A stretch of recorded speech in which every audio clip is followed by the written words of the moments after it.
Well, I need to cover up the Ann Gary because Ann Gary is actually out in the hot tub working on a broken, leaky pipe. Any message you want to send to viewers who might be missing you this week? Sure. I am so glad we're going to get this hot tub done because after I eat a whole bunch of chocolate cake, I'm going to be ready for a beer in the hot tub. Good luck. Thank you. And it could be a process getting that done, so we even called on our friendly neighbor Mike to come over and help. Mike used to be a plumber, and Gary is definitely not a plumber. So we'll see how this thing goes. But before I start baking, I have to update you on our beautiful little 3-month-old Eleanor Rose. So Mommy just went back to work on Tuesday, and we got to do our first babysitting job on Wednesday, and actually yesterday. And it was great. Eleanor took to a bottle, which Megan was a little bit concerned about. She loves her bottle. We were even naughty, and we got her to take a Nook, which Megan and Paul had trouble, getting her to take a pacifier, so we did that. And we did a little trip to Menards and Woodman's for grocery shopping and things at Menards. And it was just the best time with Eleanor, and hopefully this will continue as Eleanor continues to grow, gets bigger, and we're just going to have lots of fun with her. And I can't wait till she can come on the show someday and bake with Nana.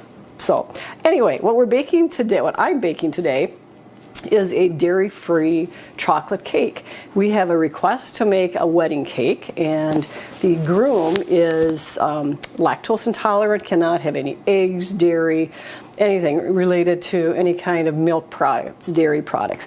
So I did a little research and came up with a chocolate cake, and it's really interesting because if you Google, any recipe, what's really good is if you look at the reviews, and they range from this is the best thing ever, all my friends love it. I've got friends whose children are lactose intolerant, dairy-free products have to be. And then you get the next one, it was horrible, it turned out just a big gob, and I would never suggest this, and all this stuff. So anyway, my first attempt turned out really good, so let's see how the next one works. So we're going to first mix our dry ingredients. And what I found, which I'm going to do today, is actually sift all the dry ingredients together because they turned out a little bit lumpy. And when I'm making my frosting, I always sift the powdered sugar and cocoa together when I'm doing like a chocolate frosting. So I decided I was going to do the same thing today and see if it turns out a little bit different. So we are going to have 3 cups of just, sifted flour. I'm going to add a little bit more flour in there and start sifting it. Actually, I'm just going to put it all in, and if it goes over, that's fine. So we're going to start with the flour, and I'll try not to make a big mess. I don't have Gary here because he always talks about how he thinks I don't like how he bakes because he tends to be a little bit on the messy side. So I suppose I should do it just to fill it in for his part. Okay, 2 teaspoons of soda, baking soda. Not baking powder, baking soda, a teaspoon of salt, and 2 cups of sugar. It's not sugar-free, obviously. So I guess that'll be the next thing. If somebody says I have dairy issues, but I'm also a diabetic, then I guess we're going to have to work on doing something that would be sugar-free. But for now, we're going to go with the sugar.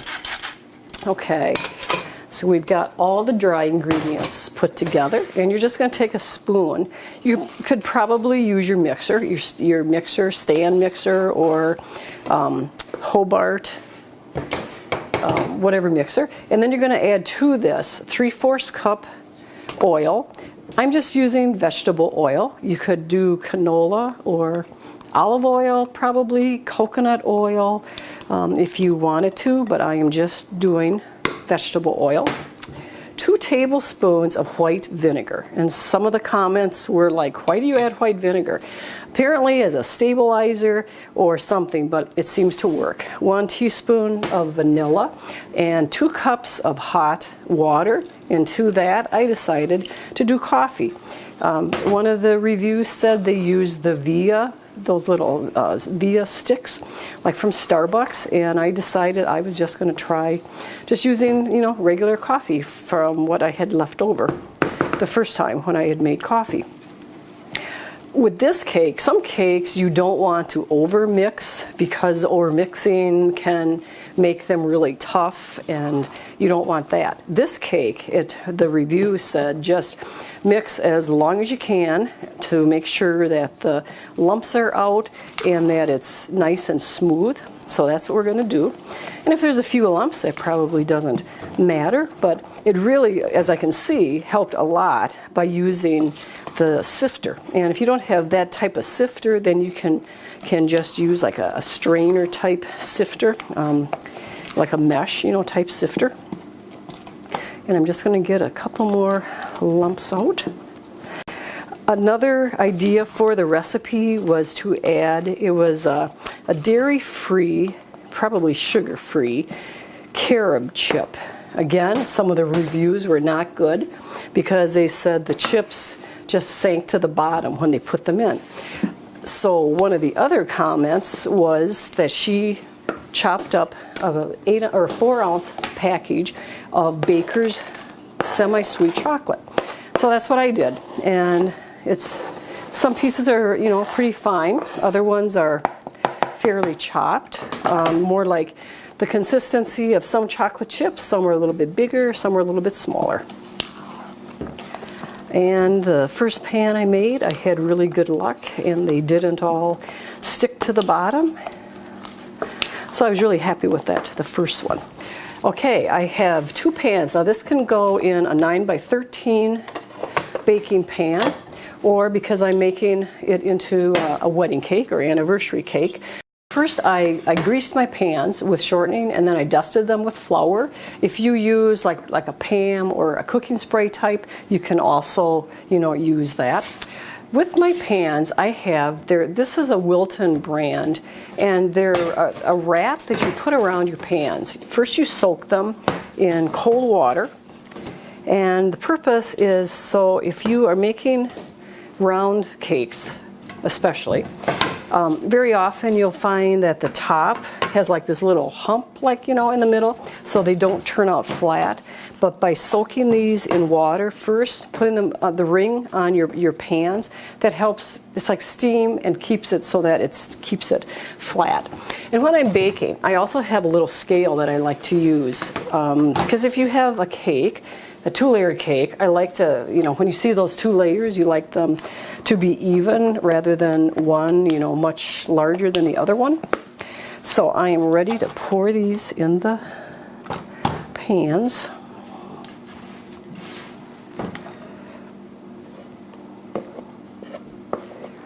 And I wasn't sure if they were going to, how they were going to rise in the pans. So I'm just going to check this one first. Okay, about 215. And 2.6. Okay, so we're going to finish off with this one.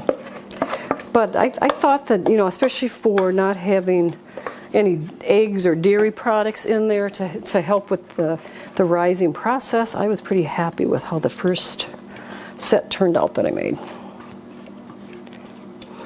Now, if Gary was in here, he'd probably want to lick out this bowl because it actually does taste pretty good too. But he'll have to probably just wait for the cake. Okay.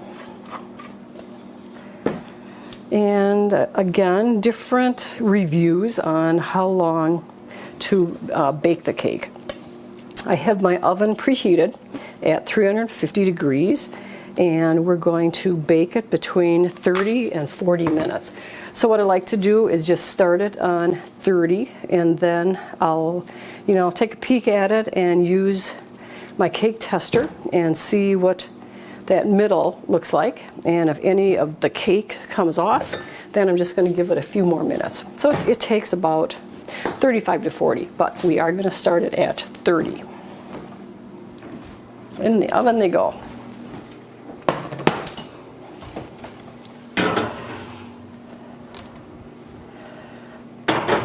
So I've got the cake in the oven.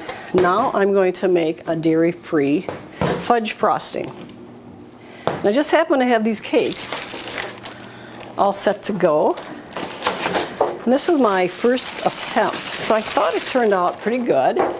And I think the height is not bad.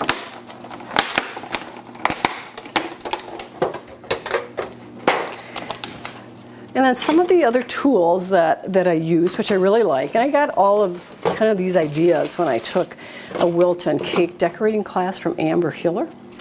So when you're decorating a round cake, or you're doing the frosting, then it's really nice to have one of these little things. These other things over here. And let me get out the cream. So with the frosting, different ideas, which I have made before, but was with a non, if you have, the milk allergies, then you want to obviously not use any kind of cream, because typically I'll use half and half in my frostings. So I thought, I'll use like the frozen non-whipped dairy cream, like instead of like a Cool Whip type, or other off-brands. Well, I had no idea that all of those non-dairy frozen whipped toppings all contain skim milk. So I thought, that is not good. So now what are we going to do? Well, you could add a soy milk, and it was a frozen container, which I think was between $4 and $5. I thought that's kind of pricey. But then we had, the Riches, which is a coffee rich creamer. And it's non-dairy, no cholesterol, so we're good to go with this. So I'm basically using my same recipe that I would if I were frosting a regular cake. Growing up, even though I was, grew up on a farm, and my parents were dairy farmers, and we had all the butter in the world. At one point, when margarine became popular, my mother actually purchased margarine. So you can either use a margarine, which is, dairy-free, or again, you could use like almond butter or a soy butter. But I decided I didn't get anything else, so I decided just to go with the margarine. So it's a vegetable in place of the butter. And so what I like to do is actually just whip your butter or margarine, whatever frosting you're making, a little bit first, because if you add it to your powdered sugar, very often then the powdered sugar flies all over. So I'm just going to mix this up a little bit before I add in the powdered sugar. And I'm actually using a larger bowl. If you go back to an earlier video I made one time, and I said just use a small bowl, and it doesn't work too badly. I put some a piece of paper towel over it so that you don't have your powdered sugar flying all over, and it was a disaster. So that's why we're using a larger bowl instead. Okay, to this we're going to have 4 cups of powdered sugar, and again I'm going to mix part of it in with the cocoa. So I'm going to sift the cocoa again to get the lumps out, and I'm having 3/4 of a cup of cocoa. So it makes a nice chocolatey icing for your cake. I'm going to mix in some more powdered sugar, sorry. And again, you could use just one of those mesh strainers if you don't have a sifter. And it does work if you are careful to get the lumps out, but I've just found that this is just so much easier doing it this way. And then it gives it, whether you're sifting flour, whether you're sifting powdered sugar, then it just gives it a smoother texture too, because it's all sifted. Finish this up.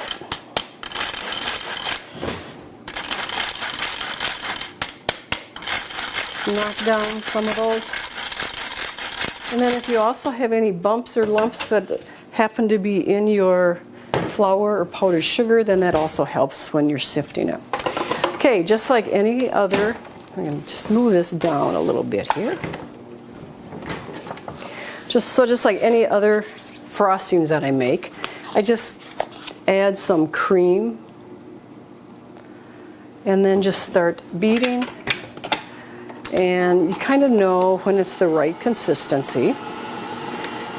And if it's too thin, If you end up adding too much cream, then you just add some more powdered sugar.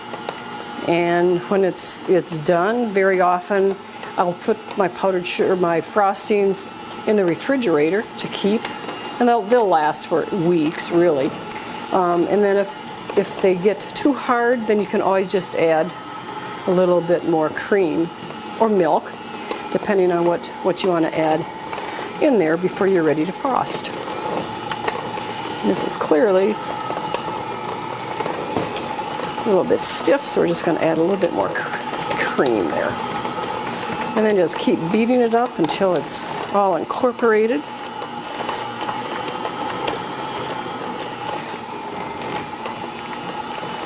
And then to this, we're going to add a teaspoon or so of vanilla. So as this is still beating, we'll add some vanilla.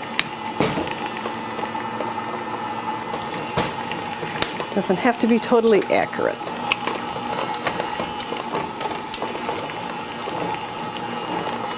Okay, and then we're just going to get this off of the beaters.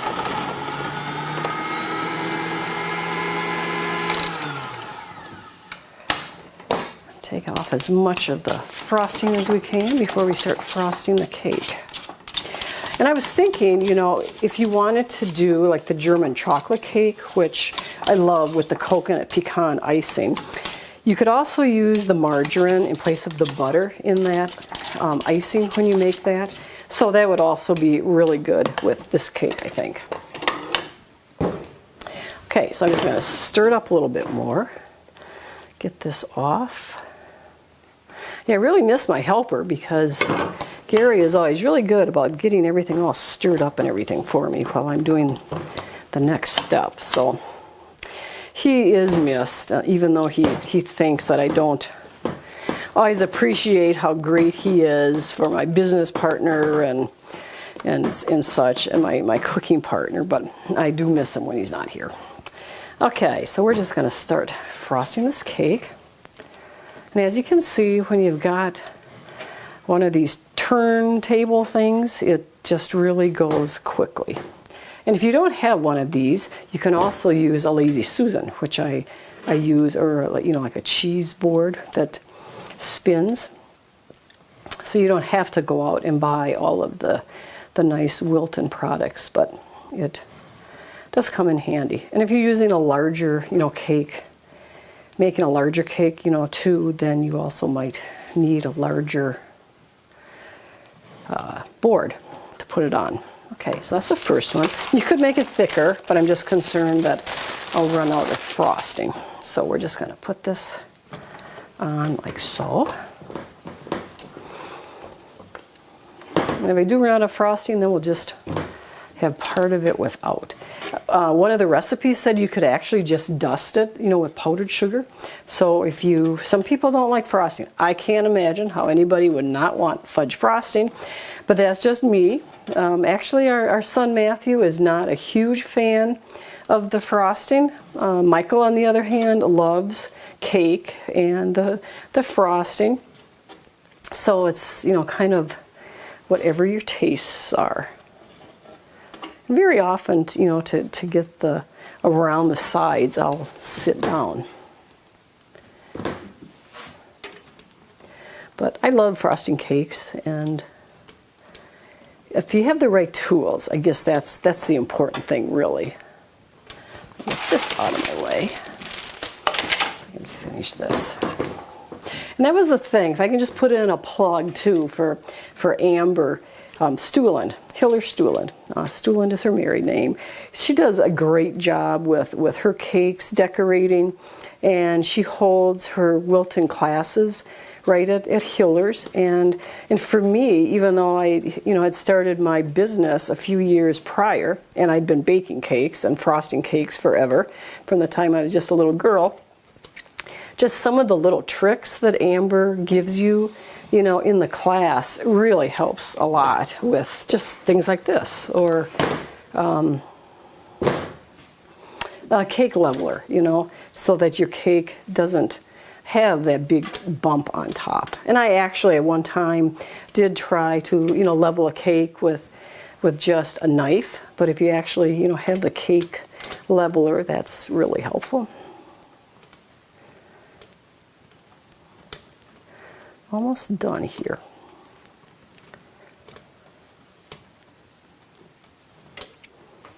And we are going to have just the right amount of frosting too. So the 4 cups of powdered sugar generally will frost your 2 layered 9-inch cake.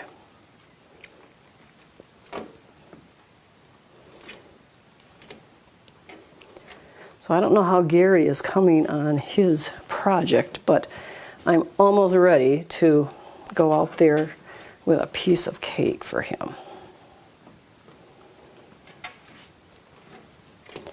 And then you can just do whatever you want to kind of finish off your cake. Sometimes you want it to be real smooth on the bottom. Sometimes I'll do, like the kind of up and down the vertical as I'm frosting. Just kind of make some sweeping, moves like this, and then finish off the top with kind of a swirl.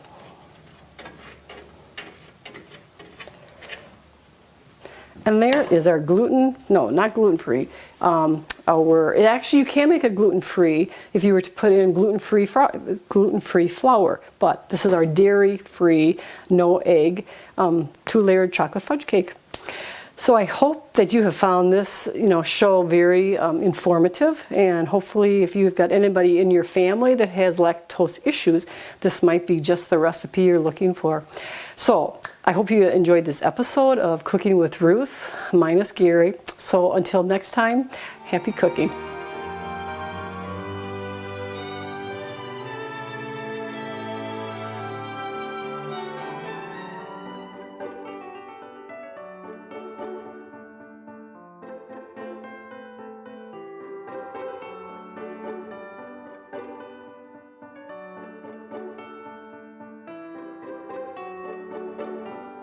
I picked just the fanciest plate for you for the hot tub. For this fancy hot tub? Oh boy, I tell you, honey, you know how to treat a guy right. I try. Ralph the plumber. Here we go.